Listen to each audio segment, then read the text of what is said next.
What's up guys, in this video I'm going to show you that how you can see who unfollowed you on Instagram. So let's get started. What you need to do, first you have to open up your Instagram account. So after opening the Instagram, what you need to do, you have to go to your profile.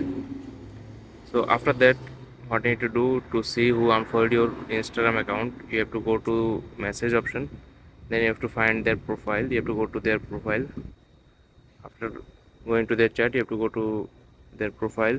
After going to their profile, you can see here is three options: post, followers and following. What you need to do, you have to click on following. Then you have to scroll down and find that if you are on the list. If they followed you, you will be on the list. If they followed you first and unfollowed you, you are not on the list. You can see I'm not on the list, so I am sure that they unfollowed me. So this is how you can see that if someone has unfollowed you on Instagram. I hope you find this video helpful. Please leave a like on this video and subscribe my channel for more video like this. Peace.